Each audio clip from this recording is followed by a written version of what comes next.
Hello, good morning, everyone, and welcome to another chapter, another lesson for our subject, the contemporary world. Of course, this morning is something special because I will have to introduce to you another topic, which is uh, kining gitawag na to og world of ideas, specifically global media cultures. So right now, I'll be sharing to you my presentation, no, my PowerPoint, so that you can be able to view everything that ako ang i-discuss. But before anything else, of course, let us go back first, no, sa ato ang previous discussion through which we discussed about Asian regionalism. It's very important, the importance of what is Asian regionalism, what is regionalism, what does it means, and if all countries are encouraged to participate this globalized system, no? Globalized system to an organization, no? International organizations. Each countries also are expected to uh, group each other by regions. No, mo na natawag siya regionalized. Now, I think it actually has the same aim with the internationalized system, economic sustainability, for peace and security, for economic progress, and to the endeavors of this what we call business and trades. So right now, uh, we are going to tackle world of ideas prior to global media cultures. And of course, before we can understand everything, probably what may actually came out sa tunghon-hona no, when we talk about world of ideas, daghan kayo, no? Probably could be a language, it could be a culture, it could be this what we call technology, and of course, definitely that is right. Now we're going to talk about media, media which is associated or actually combined with this what we call media cultures in this present time wherein the people are actually become used or himutang babad kayo sa kaning gitawag og media cultures. So before we are going to proceed with to dig deeper sa atong discussion, let us know first no what are the intended learning outcomes. So unsay man itong makatunan no niini. Number one, lingon within this lesson, the students are expected to number one, analyze how various media drive various forms of global integration. So uh, various media drive. Of course, what are the mediums? No, what are the different mediums? What are the different mediums through which nagamit na to ang media, no? Sa aning aspeto sa globalisasyon. Kaduha, various forms of global integration. How the countries across the globe becomes integrated from each other by the use of this media. Number two, explain the dynamic between local and global cultural production. So sa atas local and global cultural production, no? What are each like mingon tag locally, so in a particular country, what are uh how they actually make use of this media, and mingon tag by means of global cultural production, uh how the countries all throughout the globe have their own mediums on how they actually use this what we call technology. Okay, maom ginino dako magiging kalabutan kay mingon tag media, of course, it has something to do with various aspect. Could be a social media can help, no? It could be a mantalaan, no? Or it can be the people themselves, like a reporter, like that, no? So we are going to discuss that one here. Now, globalization and media creating the global village. Itawag siya global village kas. But this particular village is quite different from the terminology that we use, commonly used in English. Like when you say village, it's a particular group of people in a smaller nga mga like example ng tag barrio or sitio. But here, this village is something bigger. No? This chapter will suggest that globalization could not occur without media. Uh, that globalization and media act in concert and cohort. No? and that the two have partnered throughout the whole of human history. So without media class, of course, it's very impossible how a particular country makabalo punta no kung unsay nahitabo niya. It has something to do with the expressions of cultures, the expressions of freedom of each and every one. Now, from cave paintings to papyrus to printing presses to television to Facebook, media have made globalization possible. So kaning papyrus class, mo siya gigamit nga papel sa una, panulatan sa una, if I were not mistaken, from Egypt, no? So magsuwat sila diha, no? That is how they actually express ideas, no? Their ideas or unsa man ang mga kasulatan na in a present time, okay, very plain and simple mo say papel nga gigamit nato karon, no? Printing press o kaning mga like what are the best example of a printing press, newspaper, no, magazines, television also is part of that, no, kaning TV o sa mga no, we can actually watch so na before the era of the modern cell phones right now. Sa una tanaw mo tag TV, no? So mao no, ang TV himong usa po siya sa medium wherein the media or the news is actually spread through media. Next is Facebook. Nowadays Facebook lagi no tagad sa mga tao. Now, of course, let us define first what is media so that we can actually understand kung unsa gid ni media. The word is plural for medium. So it's a plural of medium, a means of conveying something such as a channel of communication. So, tinaw kayo, no? Tataw kayo to convey no, something by means of communication.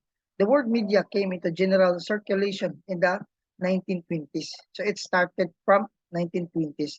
In the 1920s, people were talking about their fears over the harmful influence of comic books. Nasa siya comic books na nahitabo siya no ang birth of media is because of the fear about how these comic books would actually influence to the mind of people.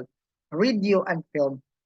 So they were worried about young people reading violent comics, voters hearing propaganda over the radio, couples disappearing to dark movie theaters. They grouped this phenomena together with debates over the mass media. So sa una rin nga panahon di no, aside from having that kahadlok na ang mga bata because dili pa man kayo sila hamtong, they are afraid that that could actually somehow give them a wrong aside from wrong impression but na makahatag na nila no og bati nga could be no pwede masabot nila sa bati nga paagi so misinterpret na hinoon no or like example a propaganda gigamit lang no sa mga politikanhong kalihukan which is dili gid siya ingon nga solid kaayo and that the people were not good for those people who can actually afford nga mobayad og kanang mobayad sila to advertise themselves. But what about those people? What about those who aims to become to be voted by the people na wala na sila no wala sila kwarta. So for that to make it fair also ila pong ila pong gipaninguha nga nala po ilaing nga medium nga magamit aside from sa radio lang no nga pagsidya and the couples disappearing to the dark theaters no so, kaning sagad si mga tao sa una tan-aw din mga sinihan no they become disappeared so in order for that nga mawagtang na siya matuldukan na siya they created platforms hindi pa na siya no the mass media. Now though the word is relatively modern, humans have used media of communication from the first days on earth and we will argue those media have been essential to globalization. So even before that the modern world, ang human already used media. So do you agree with that? Of course, yes, no? Sa una ang expression sa tao sa una for them to be able to communicate like for example maingon ta og mga karaan nga mga tao sa Ehipto. So how they represent the kind of life that they are living during their time. Of course, ilan ay ikulit sa bato. And undeniably, if we are going to take a look at it, it is a form of media. No, they are sharing the ideas, no, o how they live their life on that day. Okay, pwede pod katong sa paksiw nga salida, no, katong the apocalypto, no, ilang ipakita dito what is this place. So probably the people might have themselves an idea kung sa ilang buhaton diha, no, katong gihalad sila dito atong murag sigurat or sigurat, no, dito. Now let's proceed. During the 1920s, it's very important because this is a significant year mentioned above. Gitawag siya the Roaring Twenties, how they uh, give importance the media. Okay, sa inyo nakita this picture now, there's that what we call theater, na they, you know, na theatrical diha nga ano, presentation. There is these people who are actually listening, using headset. Uh, they are listening radio or listening music, and the great Gatsby. So, na siya comics. Now, what are the very significant event during the Roaring Twenties? This was a time when many people defied prohibition, no, indulged in new styles of dancing and dressing, and rejected many traditional moral standards. So, kung sa mga gitawag og many traditional moral standards, there are moral standards in which the people are ought to behave, no, acceptable to each culture. Naroon tayo mga pareha na to, no, mga Katoliko, mga Filipino, and as a Catholic, natay mga different traditional moral standards, no, kanang pag-ampo nato sa mga bato, mga pag-ampo nato sa mga kanang kahoy, no, nga mga hinimo nga mga rebulto, that is also part of our traditional moral standards, no, that we have to pay respect to that certain object because we believe that it is possessed by God.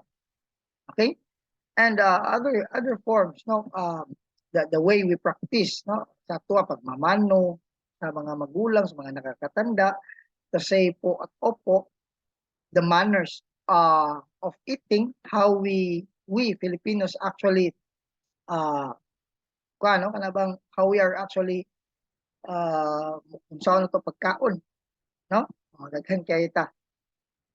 Now, another definition of globalization with a mix of media. Globalization and media, two words that only came into usage in the 20th century, capture practices that have roots deep in the history of humanity. So humans have always been globalizing, though they have not used that word, and humans have always been communicating with media, though they have not used that word.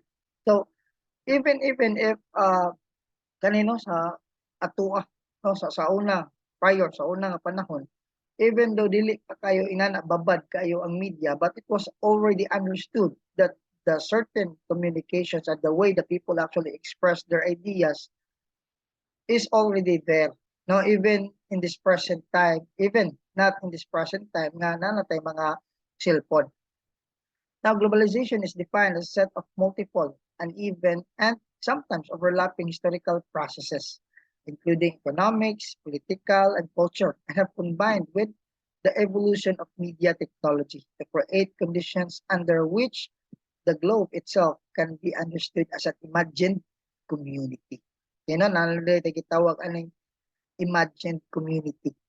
So, ang idea sa mga tao, the way they express that one, plus the understanding and the advent of the technology, mo na nakatabang sa mga tao to become more kanino globalized. Kami yung globalized, borderless, na sa una, if they can afford to express their ideas in the way that it can only be shared to a limited group of people right now, because there is this invention, and there is this what we call development of technology.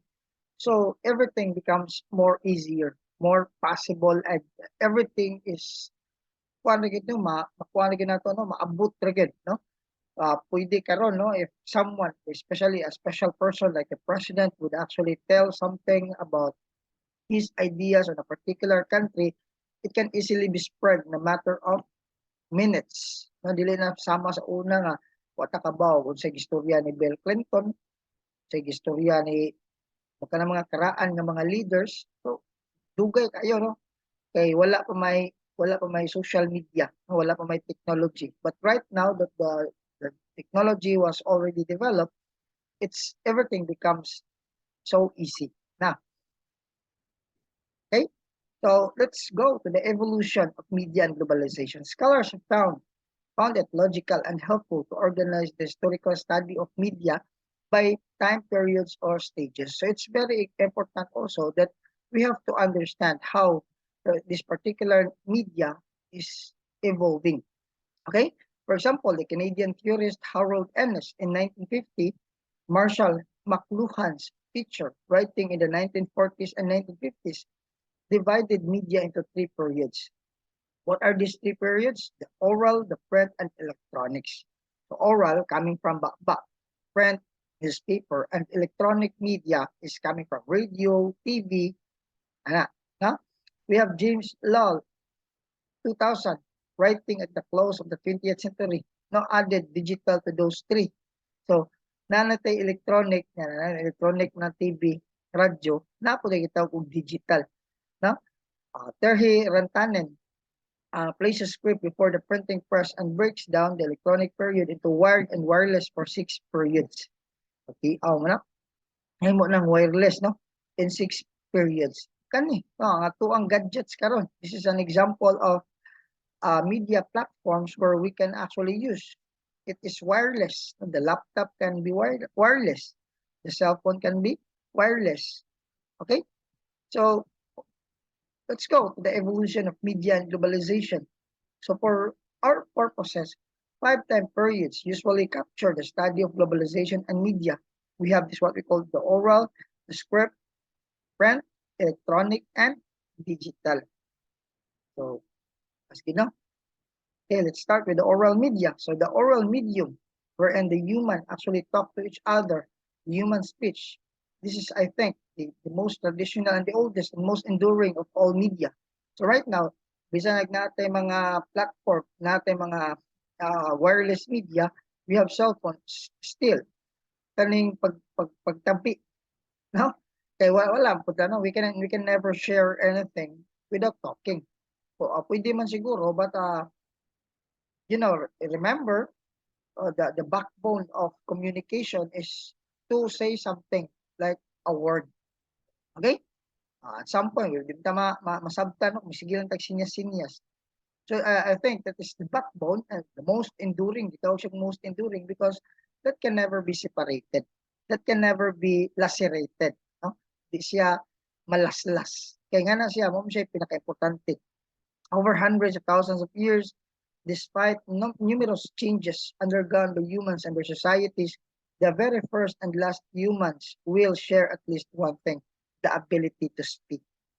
That is the way, that is the time that the people actually give their own opinion, give their own ideas. That's the reason why there's this what we call debate, there's this what we call argument, because they're using this oral platform, oral media platform.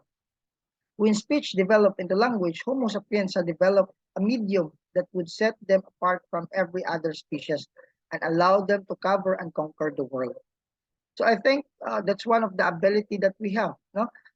During the time that the Homo sapiens, which is believed to be the origin of the human being, yata nagsugod, pagkakat-o na itong istorya that makes us become separate from other species. Why? Because only human beings can speak. No? The monkey cannot. No?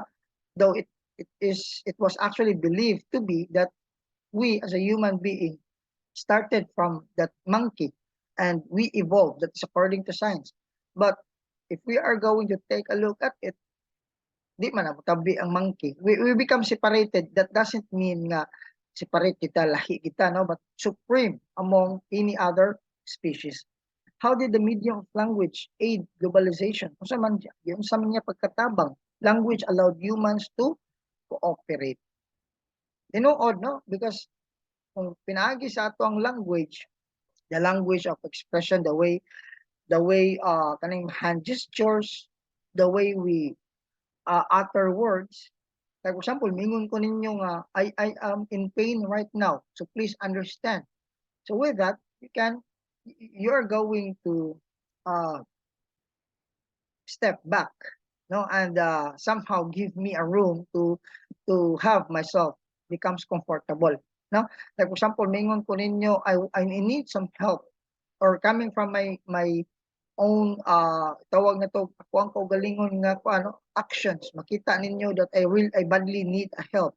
So automatically the people becomes cooperative because of the ability to discern what is happening to this person by means of showing is what we call actions. Other than actions, of course, makatabang pag kaning pagtabi, oral words. Okay? Ara makaya simple. Number two, script. Language was essential but imperfect. Of course, it's not perfect.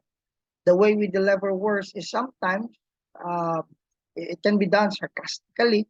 It can be done depending on the emotions of the one who delivers the delivers the word. No, so it's very important somehow that we have to have our own basis, a script, just like the newscaster. And mga newscaster class, even the fact that they are master already with their specific uh, on how they actually deliver that news, still it's very important for them to have themselves this what we call script, because they cannot just talk for a long hours without having the script. It's very important. Now writing surfaces even have their own evolution.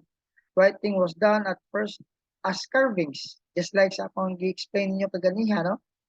Katong mga karaan nga mga tao sa una, the paper is not available. They use papyrus, but not all countries, not all places across the globe are actually having that papyrus. So for them to have themselves at ease to express their communications, to express how they feel, to express their ideas, they use the medium of carving instead, no, carving that one to the stone, carving it in the wood, no, or in the bronze, bones, stone, and even to the tortoise shells, with scripts on sheets of papyrus and parchment. Humans as a medium that catapulted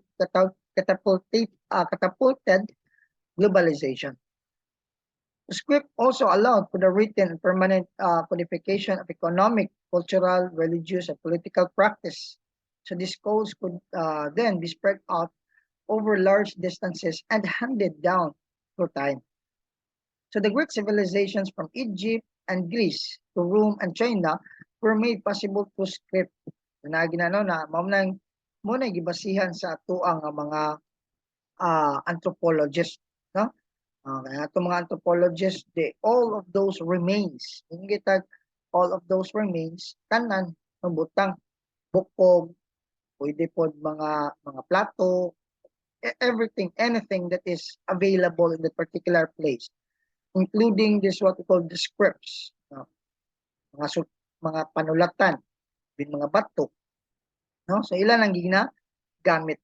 Now, if globalization is considered economic, cultural, and political integration of the world, then surely script, the written word, must be considered as essential medium. Yes, of course, no? Palagi naging nga, without the word, without the script, mga panulat, mga papel, we cannot be able to trace up, we cannot be able to understand how the diversity of culture becomes remarkable from each other. They are remarkable, at the same time they are different from each other. No, they are unique. Amo ni yung makita class no na mga karaan, no, mga karaan nga mga wood nga gihimong papel, no. They coming from kanina 219 BCE on the first main inspection tours of vast empire and the first emperor of Qin and visited the Mount Yi. He ordered that still be erected there. Muna siya ng mga sinulat. I'm not certain, but I think it's in China. No? Dire, the printing press. So what is the purpose of this what we call printing press? It started the information revolution and transformed markets, businesses, nations, schools, churches, governments, and armies and more. So kaning printing press na dako kayo nakatabang kaning mga magazines, kaning mga newspaper, ano no?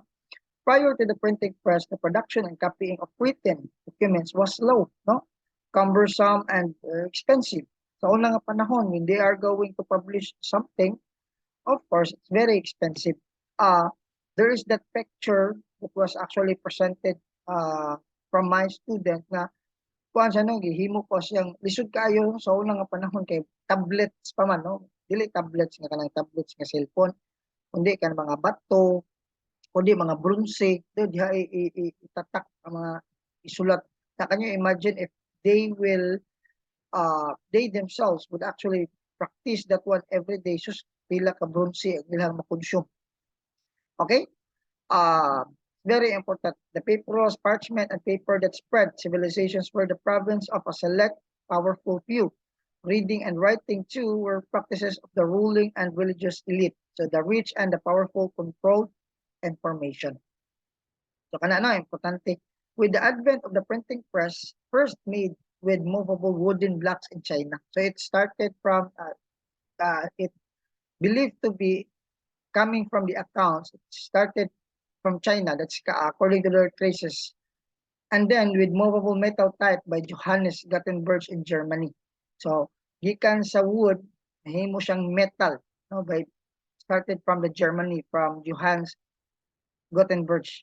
The reading material suddenly was cheaply made and easily circulated. Yung gitag easily made, sayon, muon na lang, no? Unya, easily circulated. Dali ra siya mapatuyok sa mga tao. Millions of books, pamphlets, and flyers were produced and circulated. The literacy followed, and the literacy of common people was to revolutionize every aspect of life. So it aims to revolutionize palambuon, usbod, no? The explosive flow of economic, cultural, and political ideas around the world connected and changed people and cultures in ways never before possible. Sa unang panahon, because there is no presence of media, wala pa may comics, wala pa tanan, no? The people is hinay, no, ang ilahang paglambo. But karon that there is the presence of this media, everything is becomes sayo na lang, no? Sayo na lang for the people to be to actually have an update from each other, to communicate from each other, and even to share what and who they are to the other people. Um, ulit una ka sa dali.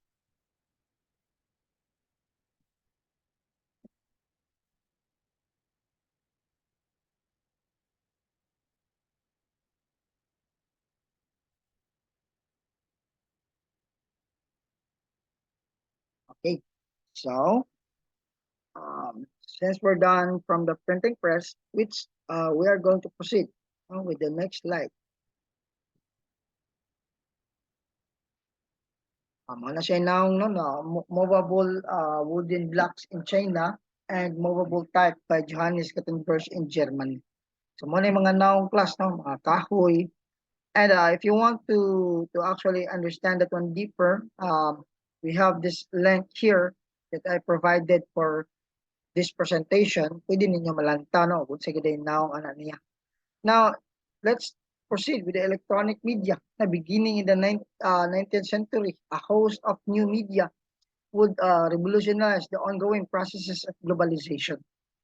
So scholars have come to call this electronic media because they require electromagnetic energy or electricity to use. So this electromagnetic energy mo natin gitawag og signal, no? And of course, it's very important. It becomes possible with the presence of electricity. The telegraph, telephone, radio, the film, and television are the usual media collected under electronic media. So the vast reach of this electronic media continues and open up new vistas in the economic, political, and cultural processes of globalization. So it, of course, no, it contributed somehow to the aspect of economic. Of course, dali naman lang, no. We can easily witness when there is that certain happening, every event, no, across the globe, no, from different countries. Political aspect, of course, part of it also. We can easily hear the people, like example, the different leaders sa mataglain ng mga nasud, they can easily communicate from each other. Yung sa cultural processes also, we can also we can also witness how these people live their life, their culture, the way they dress up, sa may mga types of music that they have, or any, no. It is a very diversified kaayo nga paano lapad kaayo nga mga aspeto sa kultura, the language that they use, the way they, ang kaning traditions nila also, no. The ability to transmit speech over distance was the next communication breakthrough. So though not always considered a mass medium, the telephone surely contributed to connecting the world. Okay, no? Sa electronic media, do not forget TV, radio, no? Uh, telegraph, uh, and of course, right now, kanina mas napalambo pa man kay mingon tag telephone sa una, the electronic media, which is the telephone last time, pwede raman makig-istorya, no, but they cannot be able to see each other. Unlike right now, if we're going to observe to the present condition that we have, the people can easily communicate, and at the same time, aside from communicating each other, they can see each other while communicating. Okay, now this is the person who actually invented this, what we call telephone. See, Alexander Graham Bell is the one created this one, no, during the significant period of 1876. So it quickly became a globally adapted medium. So there you can see the personal background of Alexander Graham Bell. So mo pa na style sa atong telepono sa una, no? And who would have thought that we can actually reach this moment that the invention of Alexander Graham Bell was improved, no? Improved gid siya, no? Okay, let's proceed. The company now known as AT&T first established commercial telephone services between North America and Europe. That was during January 7, 1927. So mo ni siya, no, sa AT&T. That becomes famous also. So atong nahisabtan dire, coming from Alexander Graham Bell, it was evolved. It was developed by the AT&T and the inventor of cell phone. Now, we knew someday everybody would have one. So I believe it would be much to tell, and it could actually consume a lot of time. But ano ni siya, class, no? Pag imbento ang cellphone ka sa una, you might notice about Nokia, no? There are places during the time that we have this, what we call the seminar about intellectual property, how it was actually developed and improved. Dito mungod sa Amerika, we know the fact that this machine is operated in a way that it has to capture signal for you to be able to communicate from each other. Now, it becomes very impossible dito sa uh, western part, no. I think if I were not mistaken, Sweden siguro to, sa among seminar. Now, ang cellphone kaning Nokia mo na siya na-improve siya, no, mas napagamay kita tanawan niyo, try to take a look at the picture, dako kayo ang cellphone ting baga. Wow. Dito sa ilaha na may mga snow, and the possibility will be ang ilaha ditong tower matabunan og snow, so that could also affect the efficiency of the gadget. Na pwede siya mohine ang signal and they cannot be able to talk from each other. So that's the reason why sa una po dito sa ilaha, they cannot just rely on a telephone. Kay sa telephone man god, for example, mag-travel sila lagyo kayo, nice no, na yung mga disgrasya, so mo na yung naka-disadvantage po that it would actually take time for them to call for help. Unlike this portable na kaayong telephone, which is the cell phone. Okay? So there you can see also, I need not to read na lang that one, but I have to leave that one to you. Nga mubasa ani ha, ay para ng subject of history. Okay? Now, radio developed alongside the telegraph and telephone in the late 1890s. So muna siya no, ang radio and the telegraph. Ang telegraph, you are going to say something, and of course that will be kuan siya no, converted into a word, no, or matatak sa papel. The technology was first conceived as a wireless telegraph by the early 1900s. Speech indeed was being transmitted without wires. By the 1920s, broadcast stations were on the air, transmitting music and news, and radio quickly became a global medium, so reaching distant regions without the construction of wires or roads. For much of the 20th century, the radio was the only mass medium available in many remote villages. So kaning radio no, dako kayo, like for them, if they wanted to know, aside from hoping that they can actually receive a newspaper, which is katong wooden blocks, I know sa China to and sa Germany, but for them to hope for something, a paper that would actually arrive at the at their door. So wala no, they instead nilaom sila aning radio, because most people, this is the only available. So for them, muna maminaw sila radio, not only about the broadcast of the news, but also for entertainment purpose. Now, television came after that one, no? The invention of the television brought together the visual and oral power of film. So with the accessibility of radio. So people sat in their living rooms and kitchens and viewed pictures and stories from across the globe. So the world was brought into the home. So tinuod man unsa man siya how does this it was actually expressed this way, na ang kalibutan mo gidala sa balay.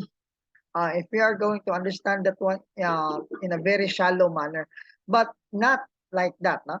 What they're trying to represent here is we can actually have this what we call visual um learnings coming from how and what are the pictures that are being presented to the television sa TV, covered from the different countries, no, sa mga lain-lain. Like example, ang ilang i-present nila ron nga mga picture, para ba na itong palabas sa TV, no, mutanaw tag Netflix. Yung anak ko, no, sa una nga panahon, but pero di pa kay nga na pagka-develop kay sa una, black and white naman. Okay? So the amount, the range, the intensity of communication with other lands and cultures occurred in ways simply not possible before. So for some scholars, the introduction of television was a defining moment in globalization. So diha na define na yun, no? Marshall McLuhan proclaimed the world a global village largely because of television. And of course, the most awaited moment through which we people are living right now, the era of digital media. So digital media are most often electronic media that rely on digital codes. So the long arcane combination of O's and ones that represent information. So many of earlier media such as phones and televisions can now be considered digital. So indeed, digital may even be blurring the lines among media. You can watch television, take photographs, show movies, and send email on your smartphone or tablet. So what does that mean for our neat categorization of media into television, film, or phone? The computer, though, is the usual representation of digital media. The computer comes as the latest and some would argue most significant medium to influence globalization. So right now, everything, the radio, the news, which we are expecting to hear, uh, shall we say, maingon ta o the news which is actually broadcast by newscaster, tanan, no? Everything becomes possible and everything is actually packaged together coming from this what we call digital media. You can even watch television, movies on your cell phones and tablet. So mo na grabe di kayo no ang paglambo sa tuang teknolohiya. So with that, it actually create this what we call global imaginary and global village. No? The most important consequence of communication media for globalization has been through media, the people of the world came to know of the world. So ang mga tao no, nakabalo na gitan kung say world. Ngano man, we can easily access. Natawag siya borderless. We can easily access. It's somewhat like we're living uh, in a matter of distance from each other. No? Gamay lang kayo, magdistansya. Ano man, if you wanted to know more about Korea, you can search that one to Google. If you wanted to know some movies, Korean movies, if you wanted to take a look at some Korean movies, you can easily access that one. Now, if you wanted to know what are how these Korean people uh, practice their culture, you can also search that one to Google, di ba? So, kung nagitawag tag global village, somewhat like it because of the technology, everything becomes accessible and somewhat like we are living in a matter of a few distance, no? Not in a certain understanding that we are separated by miles. Okay? In this perspective, the media have not only physically linked the globe with cables, broadbands, and wireless networks, but have also linked the globe with stories, images, myths, and metaphors. So the media are helping to bring about the fundamentally new imaginary, what scholar Manfred Steger 2008 has called a rising global imaginary. No? The globe itself as imagined community.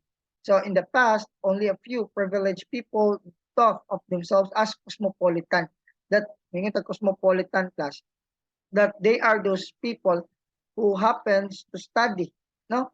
Who happens to explore life of the other country. But right now, the cosmopolitanism is now a feature of modern life because nanong gitawag man tag modern life, the fact that we haven't experienced visiting that kind of place, but because of the social media, it's somewhat like we happen to visit another country and we happen to actually explore another uh, lugar sa kalibutan because everything is accessible, no? Even like for example, minguntan ninyo how to improve ourselves, how to learn Nihongo. You can actually search that one to YouTube, no? You can also go to Google for you to be guided on how to practice and how to do that one. The the moral view and the practices of the people in a particular area can also be searched in YouTube.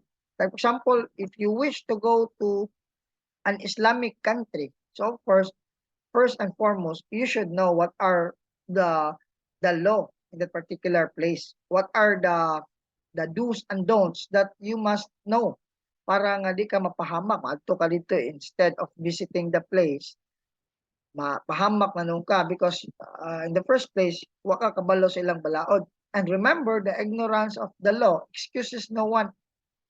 So, madto kayo tumingin ka, ay, sorry ha, ang kabalo. No, it's not like that. So, that's the reason why gitawag ta global imaginary because everything can be accessed. Every people are become connected from each other.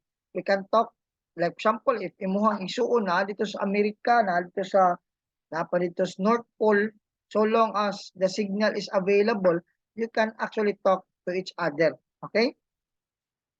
The media and economic globalization. The media have made economic globalization possible by creating the conditions for global capitalism and by promoting the conceptual foundation of the world's market economy. Take note, it actually helped a lot, no? Sa mga tao, dili lang sa mga namumuhunan kaning capitalism, but also to the people also. The media foster the conditions for global capitalism. So for those mga negosyante, somehow they had this helped them a lot for them to be able to advertise their product and to let the people know about their product. They fill our days with invitations and exhortations for consumption, for ceaseless commercials on radio and television, to product placement in films, to digital billboards, to pop-up ads, and to broadsheets in bathroom stalls. Daghan kayo, no? Itong makita mo na, nag-mention diyan, no? Placement in films na diyan, no? Sa ilahang mga pahinumdum, sa digital billboards, the billboards that are available right now nga masuhid ra sa itong mata, and mga pop-up ads. Can you imagine? Lazada, every time that you're going to navigate something on the cell phone, automatically mo pop up ang ads. If you are going to listen music to YouTube, there will be ads that would actually pop up in a matter of 5 seconds. And it will somehow, no, that makes it very funny. Kaya usahay, it would actually suggest the person to skip from the ad, so that would add up another hassle. But anyways, of course, going back to the topic, it's very important, and that would even help the people to make their life more easier and comfortable, no? Now, media and political globalization. So if it actually helped to the economic aspect, what about the political globalization? It led to the formation and then the overthrow of kingdoms and empires. It led to the creation of the nation state. And now some argue that the nation state is being weakened as people and borders become even more fluid in our globalized world. Some argue that transnational political actors from NGOs, non-governmental organizations like Greenpeace or corporations to the United Nations now rise in prominence in our age of globalization. So kaniming yung overthrow of kingdoms and empires class. Now kanin siyang mga nasod ba? Like for example, sa una nga panahon manggod, no? Sa una nga panahon manggod, di ba, kabaw mo kita sa history, no? Nung sa una nga panahon, ang usa ka nasod, like for example, maingon tanin yung Spartans, o katong kontra sa mga Spartans, unsa gito, kalimot man ako silang Xerxes, mga Persians, to be specific. Sa una nga panahon, because they establish power, ang ilang style sa una, ilang ato ng usa ka lugar lang sulngon, no? You have to bow down before me or else pamatyon ta mo hurot. So more on to the concept of this what we call building kingdoms and empires, no? Pananakop, and kanang pananakop ng ilang buhaton, well, gina, no? If we are going to understand that one, that is a form of bullying, no? But not just an ordinary bullying, because they are going to they are going to get the natural resources that is available in your place, make your people actually a slave, and even kana, no, ilahang panamastamasan ang mga babae sa inyong lugar, ana, no? So karon natuldukan na, no, ining gitawag na media, because the people becomes kanino, aside from the fact that they are aware, na-aware naman ang mga tao, no, kung kinsa tong mga country nga dato, kinsa tong dili kayo dato, somehow that gives them an idea to cope up and have this kind of knowledge nga how we can actually compete these people. So like for example, mingon ta, if we Philippines belongs to this what we call third world country, how can we actually cope up from become part of it? Sa ato, sa pagbangon sa ato ekonomiya. So ang Philippines right now, we are not being deprived, actually no countries are actually depriving Philippines to participate in a globalized system, to communicate with other countries and to share their their products, to advertise their product and to sell their product sa laing country. So right now, everything becomes possible. Everything becomes easy nowadays. If you wanted to, kanino kanang parehaan ng Coca-Cola. So right now, sa unang nga panahon, way back mga 2000, di pa man kay na siya well known. Gani natin pahinumdum sa una sa TV nga ang bata ni kuha og Coke kay iyang gitamakan kay di mo siya kaabot sa Pepsi. No? Uh, limited lang kaayo ang maabtan sa usa ka particular product during those time. But nowadays, ang usa ka produkto pwede na siya pwede na siya ipadala from one country to another country sa pag nakastumoy-tumoy sa globe. Madala na no, makuha na. And kana no, na overthrown ang mga kingdoms and empires because lisod naman no, the communication is naman kayo, paspas naman kayo. So kaning regionalized system, I believe without media, di man ta ma-establish og tarong no? How can these people actually communicate from each other if wala tay gitawag og media?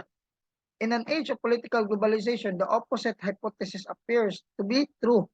Government shape and manipulate the news. Sahay no?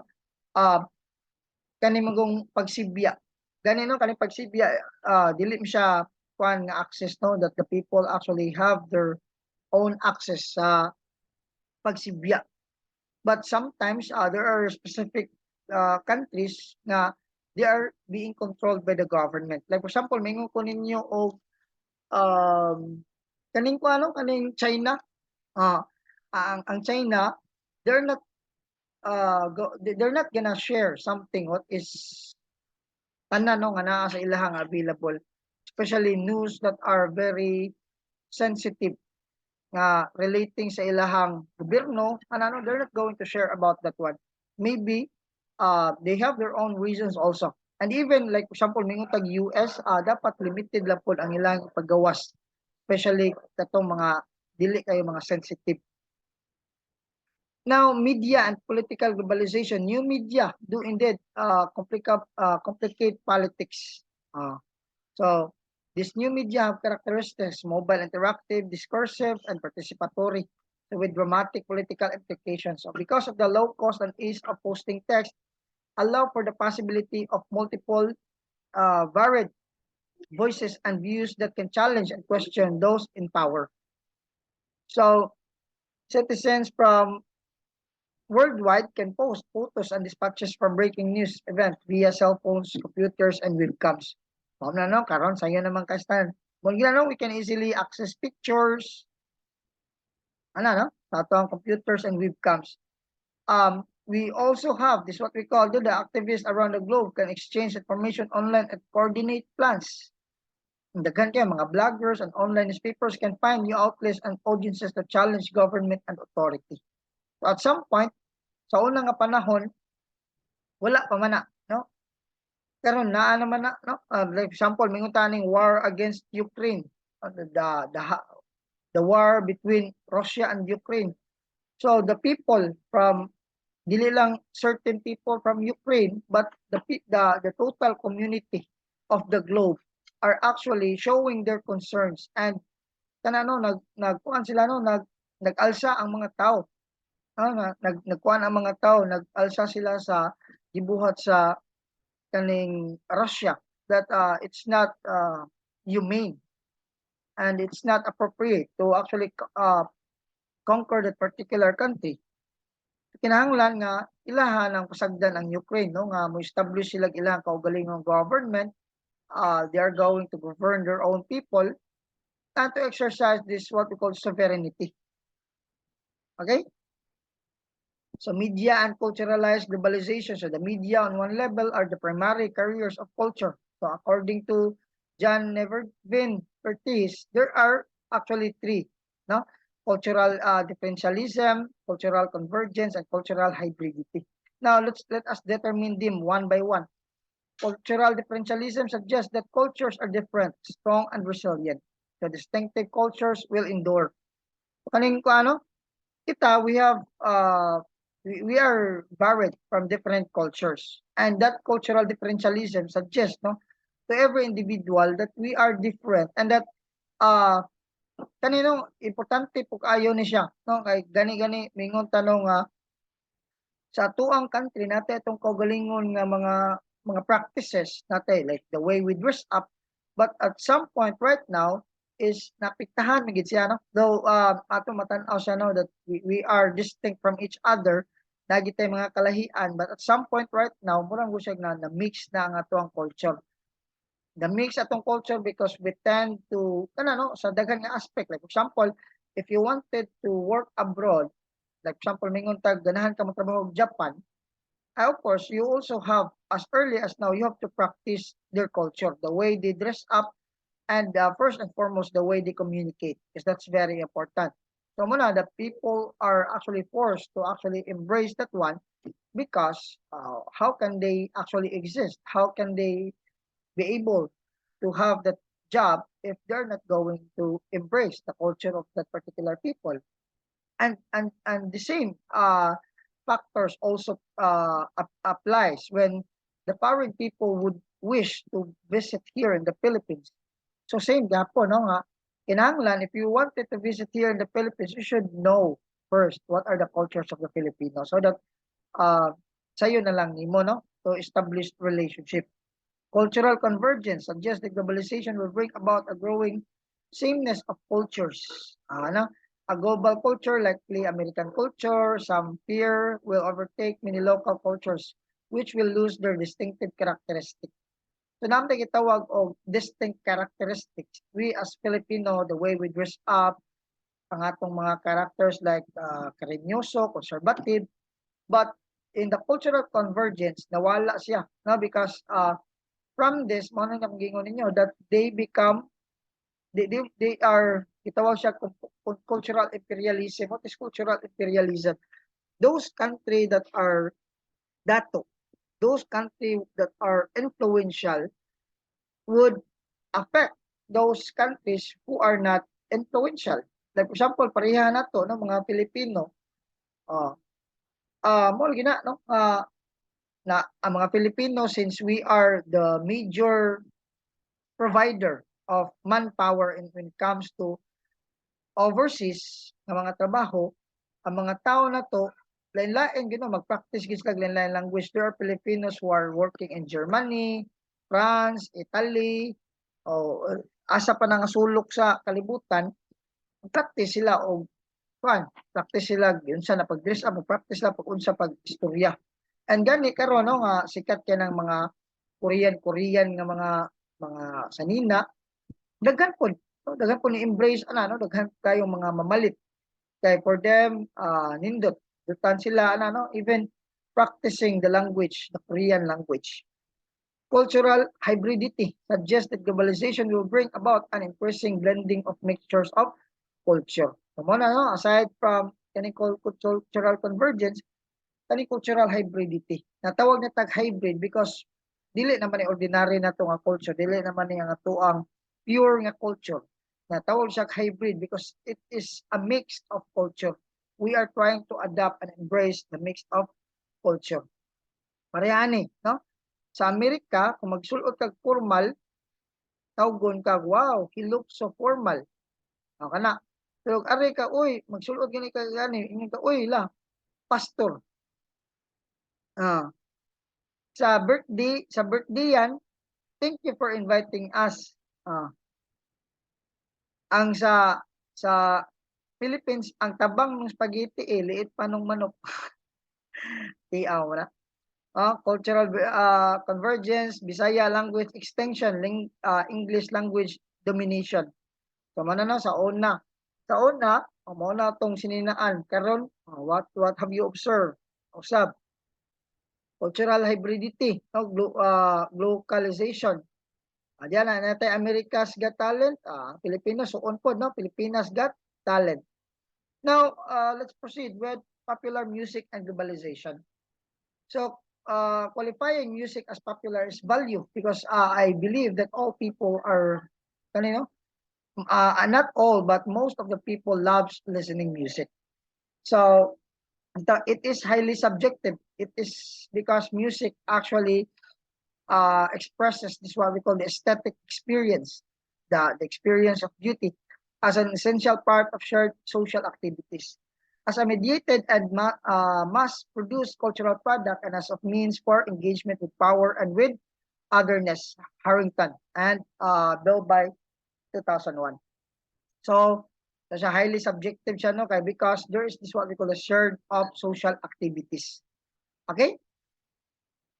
So, ginanong gitawag mo siya shared of social activities. Remember that music is an expression.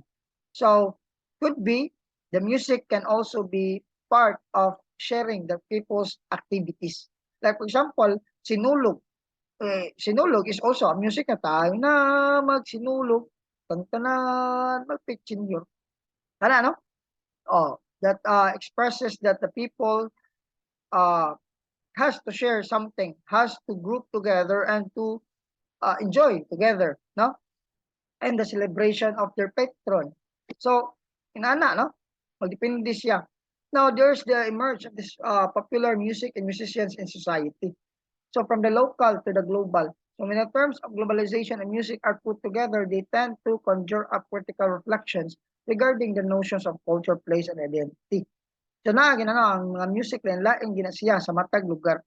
They also underline anthropological and ethnomusicological understandings of music, making us important catalyst in the generating of various presentations and ideologies associated with such notions. Tawag siya ethnomusicological, kay it's a group of people. Like for example, mingon ta karon no, like kanang rigi-rigi, kanang rigi. Ethno tawag kani if we are going to observe them, no, ethnomusically, mo sa na ilang lugar dito, no, hilig man sad sila ana. You might notice the people living in Spain. Ganahan kay sila og kanang mga string instrument may kay sila ana class. So siguro moadto kag Spain class, most likely if we are to evaluate, siguro mga 90% of the people living in Spain are kamao mo gitara, no? Sag mga babae pa na, no? Kamao na sila na ng string instrument kay because music is also part of these factors that can be influenced by means of the ethnicity to which you belong. No, asa kadapitan na belong nga culture. Look at that, Bob Marley. He's a Jamaican, no? In the country niya, he becomes famous all over the world. His style of music is also different, no? Lain po ng iyang way of jamming. I got a jamming into. It's reggae, no? Na rock steady. It's rock steady. So, like po siya, no? Napo tayo R&B, napo siya popular music. Popular music makes a compelling case for elucidating the complex dynamics of globalization, not only because it's popular, but because music is highly mediated. It's deeply invested in meaning and has proven to be an extremely mobile and resourceful form of capital. That is, according to Hall and Jefferson and Simon Pratt, emphasizes the links between popular music and social change. So, kana, no? The technologies and ethics of world music. So, world music as capital does not only concern globalization's consuming cosmopolitan elite, but also the music makers themselves. It raises ethical questions of opportunity versus exploitation, mutuality and reciprocity versus hegemony. So much like African American music, it also continues to provoke debate about identity, authenticity, pluralism, and belonging, which have divided scholars, industries, actors, consumers, and music makers alike. So, ano, paano gina, no? Ano nga, nagitay mga ethical pod nga, di pod pwede no nga mo pagawas na music nga kuan siya kana bang na mga foul words, no? It's very important that the music industry has to categorize and has to determine musics that are kana no pwede nato ipagawas sa mga tao. Okay, so for more informations, these are the references. I hope this could help you a lot, no? For you to be guided and to understand. If you wish to dig deeper with our discussion, you can actually visit all of these references. Thank you so much, everyone. I believe this is the topic that we have for today. This is where we end up from our discussion. God bless you and have a great day, everyone. Thank you.